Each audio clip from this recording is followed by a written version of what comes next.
आपके भाई के साथ हुआ है। बताइए, इनके भाई के साथ घटना हुआ है और ये दोनों जो है मुखाग्नि दिए थे और एक दो नहीं 7 लाश मार कर गिरा दिया जाता है खुलेआम। आइए इनसे जानने की कोशिश करते हैं। हमारे आरजेडी के कार्यकर्ता भी मौजूद हैं, उनसे भी बात करेंगे। क्या नाम है आपका? बबलू कुमार यादव नाम है। अच्छा, क्या हुआ था और कैसे हुआ था, थोड़ा आप इसको अच्छे से बताना चाहें।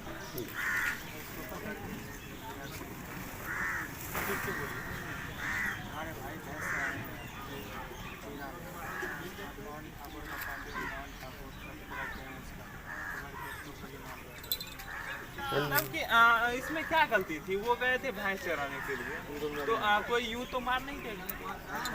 रंगदारी मतलब कि खुलेआम गुंडागर्दी तो नहीं दिए, तो इसलिए मार दिया। कितने लोग मरे हैं? तो 7 लोग मरे हैं। तो आप लोग FIR किए कि नहीं किए? तो अभी तक क्या हुआ? सुनने में तो आया कि वो लोग सरेंडर कर दिया। अभी तक सोचिए दोस्तों कि यहाँ इनका दो लोग इतना दुखी हैं, इनका घर का परिवार का लोग चला गया है। 7 लोगों को एक दिन में मार दिया जाता है, लेकिन अभी तक पुलिस गिरफ्तार तक नहीं की है। सबसे बड़ी हमारे बिहार सरकार की और हमारे बिहार पुलिस की ये शर्म की बात है। डूब मरना चाहिए बिहार पुलिस को कि अभी तक यहाँ पे गिरफ्तारी तक नहीं हुई है। पुलिस अभी तक यहाँ आई है नहीं आई?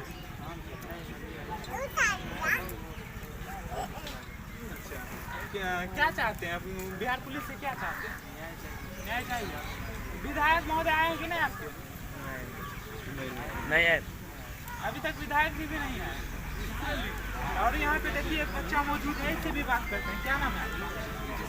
नीतीश कुमार। आपके कौन? आपका भाई।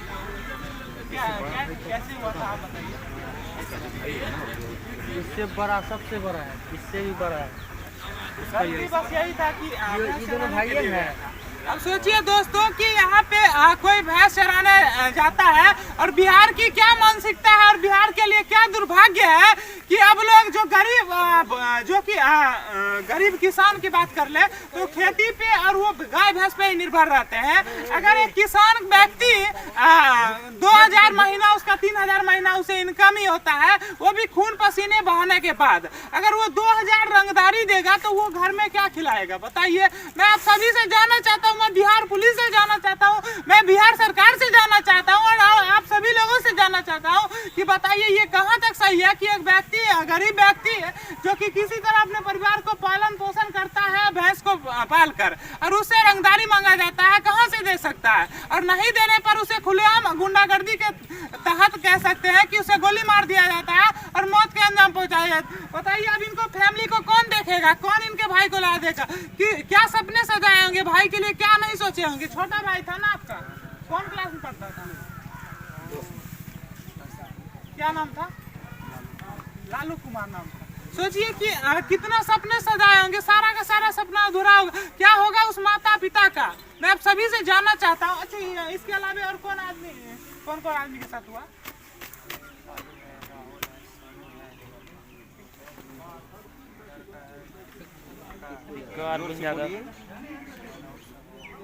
मतलब आपके घर के कितने लोग? 3 लोग आपके घर के। दोस्तों एक लोग नहीं, समझिए एक घर के 3 लोग। एक चिराग जब बुझ जाता है ना, हमारे और आपके शरीर में एक कांटा चुभ जाता है तो कितना दर्द होता है। और इनके घर से 3 लोग चले गए हैं। दोस्तों समझ सकते हैं कितनी बड़ी दुख की बात है। और अभी तक डूब के मर जाना चाहिए विधायक महोदय को, जो भी इस क्षेत्र के होंगे, कि अभी तक वो यहाँ पे देखने के लिए भी नहीं आए हैं। विधायक महोदय से क्या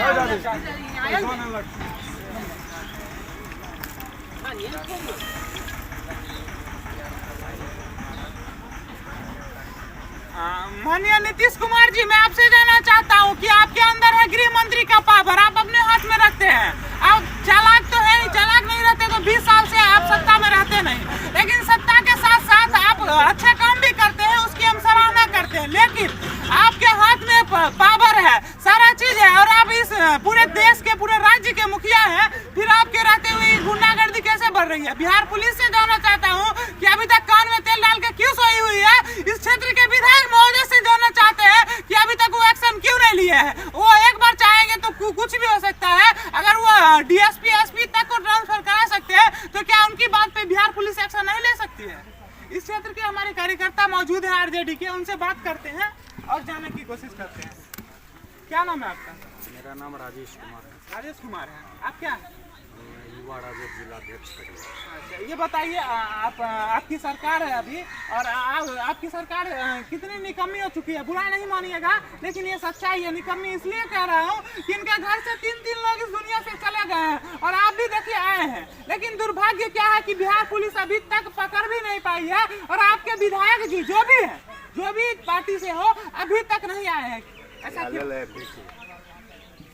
मोहना चांदपुर के धरती पर जो ये नृशंस घटना घटी है, इसके लिए सिर्फ यादव समाज ही नहीं, जो भी महागठबंधन के साथी हैं और जो अन्य जो भी जात धर्म के लोग हैं, सबों के लिए ये बहुत ही दुखद घटना है। और आज हम लोग यहाँ राष्ट्रीय जनता दल के साथी लोग आए हुए हैं। यहाँ से की वास्तविक स्थिति हम लोग आप लोगों के पोर्टल पे देखते थे, तो आज आए हैं यहाँ की वास्तविक स्थिति से अवगत होकर हम लोग अपनी बात ऊपर तक पहुँचाएंगे और 2 से 3 दिन के अंदर हमारे माननीय मुख्यमंत्री जी बिहार के तेजस्वी यादव जी भी मोहना चांदपुर आने वाले हैं। और इसी घटना जो भी घटनाक्रम है इस पर एसपी साहब। सर, इस पे मैं बीच में आपको रोकता हूँ। हमारे घर के पास समस्तीपुर में 5 परिवार फांसी लगा लिए थे, वहाँ भी माननीय तेजस्वी यादव जी बोले थे आ रहे हैं, लेकिन नहीं आए। हमारे नवादा में 6 लोग मर गए, लेकिन बोले थे आ रहे हैं। कब आए? देखिए, ये जो घटना है इसमें हमारे माननीय तेजस्वी जी का ही आदेश है कि हम लोग वहाँ पहुँचेंगे। इसीलिए आज हम लोग भी आए हैं वास्तविक स्थिति से अवगत होने, भाई लोगों से मिलने कि यहाँ एक्चुअल में घटना घटी क्या। और यहाँ जो सुनने को मिला है ये बहुत ही हृदय विदारक घटना है कि नया नौजवान लड़कों की जो हत्या हुई, ये कहीं से भी उचित नहीं है और अच्छी बात नहीं। एसपी साहब से भी बात हुई है, इंस्पेक्टर साहब से भी बात हुई है। ये लोग कानूनी प्रक्रिया जो भी है उसके तहत ये लोग कार्रवाई कर रहे हैं और उम्मीद है कि बहुत जल्द ये जल्लाद मोहना ठाकुर सलाखों के पीछे होगा। हम लोग विश्वास दिला के जाते हैं इस गांव में अपने भाइयों को कि बहुत जल्द ये कुख्यात अपराधी जो ये मोहना ठाकुर है ये सलाखों के पीछे रहे। बस आप दोबारा आएंगे कि नहीं? बिल्कुल आएंगे। हमारे नेता आएंगे तो हम लोग नहीं आएंगे। ये लोग हमारे भाई हैं, हमारा हर प्रखंड में कमेटी है, हर पंचायत में हमारे साथी हैं। हम लोग अपने साथी के दुख दर्द में सम्मिलित नहीं होंगे। अच्छा सर, एक बात बताइए, पप्पू यादव जी आए थे और एक कोई व्यक्ति था साधु यादव, उसको पहले इग्नोर करते हैं, पप्पू यादव की बात कर ले। वो आए थे और सुनने में आया है कि बोले हैं कि वो सबको खुद से निर्णय करो। ये कहाँ तक सही है बताइए? ये क्या यादवों को क्या आपस में लड़ाना चाहते हैं? देखिए, हम लोग दूसरे की बात नहीं बोलेंगे, पप्पू यादव की बात नहीं बोलेंगे, लेकिन इतना जरूर कहेंगे कि कानून अपने हाथ में लेना ये कतई उचित नहीं है। कानून को अपने स्तर से काम करने दीजिए। हाँ, हमारा काम है कानून को सहयोग देना, उचित बात रखना। जैसे मोहना ठाकुर का एक स्टेटमेंट आया था पोर्टल पे कि यादवों का कहीं भी ज़मीन नहीं, तो हमारी अगर ज़मीन है तो हम अपनी ज़मीन का रसीद कागज़ अब हम पदाधिकारियों को दिखाएंगे, बड़े पदाधिकारियों को, और पदाधिकारियों से भी मांग करते हैं कि मोहना ठाकुर का भी ज़मीन है तो उनसे भी कागज़ की मांग करें और देखिए कि उसमें मोहन ठाकुर का ज़मीन है या यादवों का ज़मीन है। सूत्रों के हवाले से एक बात और पता लगा है कि उन लोगों के साथ भी सुनने में आया है कि यादव लोग, ये सूत्रों से पता लगा है, क्या सच्चाई है ये नहीं जानता हूँ, ऐसा सुनने में आया है कि पहले ये लोग उनकी माँ बहन को मारे थे, मर्डर किए थे। ऐसा कहा जाता है कि कहीं ना कहीं उसका बदला तो नहीं लिए हुए? नहीं, ये हमारी जानकारी में नहीं है।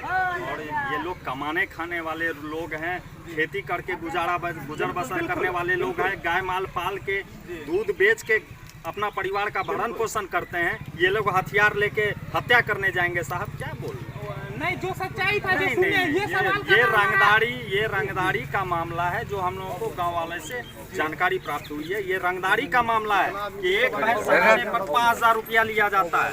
ये कहाँ तक उचित है साहब? बिल्कुल नहीं, बिल्कुल नहीं। 5,000 में इन लोगों का परिवार चलता है, चूल्हा जलता है, बच्चों भरण पोषण होता जैसे कि है। कुछ लोग पोर्टल पे बयान दे रहे थे गुस्से में यादव लोग कि हम लोग, सुनिए पहली बातों को सर, बोल रहे थे कि अगर हम बिहार पुलिस और बिहार सरकार निर्णय नहीं करेगी तो हम लोग हथियार उठा लेंगे और छोड़ेंगे नहीं, न्याय दिलाएंगे। तो क्या बिहार पुलिस और हमारी कानून व्यवस्था इतनी कमजोर हो गई है कि अब लोगों को हथियार उठाने पे मजबूर कर रही है? नहीं, इसका मैं समर्थन नहीं करता हूँ, क्योंकि ये कोई छोटी बात नहीं है। अगर हथियार उठाइएगा तो कल होके फिर जेल का हवा खाना पड़ेगा, पुलिस हमारे दरवाजे पे आएगी, बच्चों का पढ़ना लिखना मुश्किल हो जाएगा। ऐसा मत कीजिए, ये बहुत गलत बात है। हाँ, जो सही है वो बुलंदी से अपने लोगों के बीच आवाज उठाइए। और अपने लोग, राष्ट्रीय जनता दल मरी नहीं है, जिंदा है। महागठबंधन मरी नहीं है, जिंदा है। अपनी बात हम लोग रखेंगे। हम लोग इसीलिए आए हैं कि यहाँ की बात हम लोग ऊपर तक पहुंचाएंगे। और हमारे माननीय उप मुख्यमंत्री जी आ रहे हैं, चलिए और इन लोगों से रूबरू होंगे, फेस टू फेस बात होगी, और हम लोग भी अपनी बात उनके पास रखेंगे। यहाँ की उम्मीद है कि आने वाले नेक्स्ट सीएम और अभी बिहार के वर्तमान उप मुख्यमंत्री युवा चेहरा हमारे देश को बदलने की ताकत रखते हैं और शायद इनके साथ न्याय दिलाएंगे। एकदम बिल्कुल दिलाएंगे। चलिए, ये लोग उनके कार्यकर्ता थे। और तेजस्वी यादव जी अगर मेरी वीडियो देख रहे होंगे तो मैं उनसे विनती करूंगा कि आप न्याय दिलाइए। यहाँ पे कुछ और सर मौजूद हैं, आइए उनसे भी बात करने की कोशिश करें। MLC प्रत्याशी हैं तो हमारे साथ कुंदन जी मौजूद हैं, कुंदन यादव जी, और ये आरजेडी के MLC प्रत्याशी हैं। सर स्वागत है सबसे पहले हमारे चैनल में। सर इस क्षेत्र में इतना दर्दनाक घटना हुआ है, इधर कैमरामैन आ जाइए, इधर से ये भी दिखेंगे। बताइए कि आपके क्षेत्र में इतना बड़ा घटना हो गया, एक एक दिन में 7-7 लाश गिरा दिया जाता है, ये गुंडागर्दी खुलेआम हो रहा है, आखिर कब ये समाप्त होगा? बस बहुत जल्दी जो है इसका पर्दाफाश हो ही चुका है। और जो है अभी तो प्रशासन और जो माननीय नेताजी के सामने उन्होंने फ़ोन करके पूछा रात में, और जो है यहाँ पे वो जल्दी नहीं आएंगे क्योंकि उनके फादर का ऑपरेशन था, पिता धर्म का, और वो उस वक्त निकले थे सिंगापुर जब इस तरह की घटना नहीं हुई, क्योंकि उनके यहाँ 4 तारीख को निकले थे, यहाँ की घटना 5 को, यहाँ 2 तारीख को हुई थी। और तब तक में वो सिंगापुर जा चुके नेताजी जो है, इसलिए उनको वहाँ से लौटे हैं। लौटने के साथ ही कल रात में उन्होंने घटना की पूरी जानकारी वैसे पहले से भी था, और फिर ये, और वो कुछ ही दिनों में, थोड़े ही समय में कटिहार आएगी यहाँ।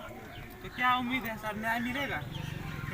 मृतकों के परिवारों को न्याय मिलेगा सर? मृतक के परिवार को पूरा न्याय मिलेगा, अपराधियों को बख्शा नहीं जाएगा। पुलिस के द्वारा, प्रशासन के द्वारा जो है ना उचित कार्रवाई करने के लिए कहा। आपके तरफ से क्या आर्थिक सहयोग मिलेगा? आपके आपके टीम के तरफ से नेताजी आ रहे हैं, जो भी आर्थिक सहयोग से ज़्यादा जो है, आर्थिक सहयोग तो कोई उतना मुद्दा नहीं रहता है। जिसके यहाँ भाई मरा हो, जिसका बेटा मरा हो, तो उसके दिल में क्या गुजर रहा होगा उस बात को। सही बात। अभी 3 लाशें और शायद बाकी है, शायद 4 लाशें मिला है, 3-4 आदमी जो है लापता है। अभी भी मतलब खोज जारी है? अभी भी जो है ना यहाँ पर जो है खोज जो है ना प्रशासन के द्वारा। सर प्रशासन की मतलब इतनी क्यों निकम्मी हरकत देखने को नजर आ रही है? अभी तक प्रशासन क्यों नहीं पकड़ पा रही है? मेरा क्षेत्र है काफ़ी लंबा चौड़ा क्षेत्र होता है, जहाँ पर साधन का अभाव होता है। मीरा में जो है ना पैदल जाना पड़ता है। अच्छा सर, बिहार सरकार दावे करती है कि रोड पूरी अच्छी तरह बन गया है, आप भी आए हैं सर, ईमानदारी से कहिएगा रोड की हालत कैसे है? इस रोड में क्या दोबारा कोई आना पसंद करेंगे? रोड तो बना हुआ है, ऐसा थोड़ी नहीं। सर ये रोड की हालत कैसी है सर? हम तो आए तो देखिए पिच रोड था, हम तो धुरियाई भी गए थे। जी सर, बिल्कुल सही बात है, और वाकई में बिहार सर मुद्दा से भटक नहीं रहे हैं, लेकिन इसलिए बोल रहे हैं उधर की रोड सही है, लेकिन इधर की रोड की क्या? इधर भी तो यहाँ तक तो आए तो रोड बना हुआ ही था, और हम तो धुरियाई जैसा जगह गए थे, यहाँ विक्रम जी भी मौजूद हैं। सर एक और घटना भी घट गया है खुलेआम, जिस तरह से एक सुलेमान कुछ दिन पहले सुने होंगे हमारे देश में कि एक लड़की को, अंकिता को टुकड़े टुकड़े काट दिया गया और लड़का 7वें दिन जेल से निकल जाता है। वैसा ही एक हुआ है हमारे भागलपुर में, एक महिला को खुलेआम दिन में एक मुसलमान व्यक्ति टुकड़े टुकड़े काट देता है, क्या कहेंगे? इसके बारे में मुझे जानकारी नीलम यादव सर मृतक का नाम है सर। उसकी एक बेटी है सर, 12th में पढ़ती है। क्या सर खुलेआम हर रोज एक ना एक दुर्घटना होता है, कैसे समाप्त होगा सर? इसके बारे में मालूम ही नहीं। तो क्या उम्मीद है सर इस पे आप संज्ञान लेंगे सर, इस पे बात करेंगे तेजस्वी यादव जी से? तेजस्वी यादव तो पूरा बिहार देख रहे हैं, तो वो तो खुद ही इतने चिंतित हैं कि उन्होंने मुझे भी बोला रात में, और ये वो हम क्या संज्ञान लेंगे? नेताजी तो सर पूरा जो है। सर इससे भी बड़ी घटना हुआ है, एक महिला भी अब सुरक्षित नहीं है रोड पे। घर से महिला को अब निकलना और डर लगता है, क्योंकि महिला को रोड पे खुलेआम टुकड़े टुकड़े काट दिया जाता है, और वो अपराधी भी अभी तक हाँ अब सुनने में आया कि आनंद फानंद में वो अपराधी पकड़ा गया है। पहले पुलिस उसे पकड़ भी नहीं रही थी सर। घटना होने के बाद में कोई भी चीज़ पकड़ेगा, पहले आप किसी को कैसे बता दीजिएगा वो अपराधी है? जी किया होगा, आप बोले परसों हुआ कल पकड़ देगा, और उससे ज़्यादा ऐसा थोड़ी है। घटना करने के बाद अपराधी घर में तो बैठा नहीं रहता है, तो उचित ये हो रहा होगा, एक दिन में पकड़ा ठीक ही है। सर हमारा बिहार बदलेगा कि नहीं बदलेगा? एक बिहार तो बदला हुआ है, और क्या बदलेगा? ये सर क्राइम बढ़ रहा है। हाँ, तो पहले से क्राइम तो ऐसा नहीं है, क्योंकि यहाँ घटना हो गई वो एक अलग बात है। क्राइम पर तो माननीय नीतीश कुमार भी जो है ना जीरो टॉलरेंस पर चल रहे हैं, जीरो टॉलरेंस पर है। क्राइम तो पहले की अपेक्षा इस तरह का ये नहीं है। सर क्राइम करने वालों का मन क्यों बढ़ गया है बताइए, कि एक महिला को भी खुलेआम काट दिया जाता है। मैं तो बताया ना, उसके बारे में मुझे मालूम नहीं है। चलिए ठीक है सर, अब उम्मीद है कि आप उनके साथ भी न्याय करेंगे। सबों के साथ में है, जो अपराधियों को बख्शा नहीं जाएगा पूरी दुनिया में। चलिए एक सेकंड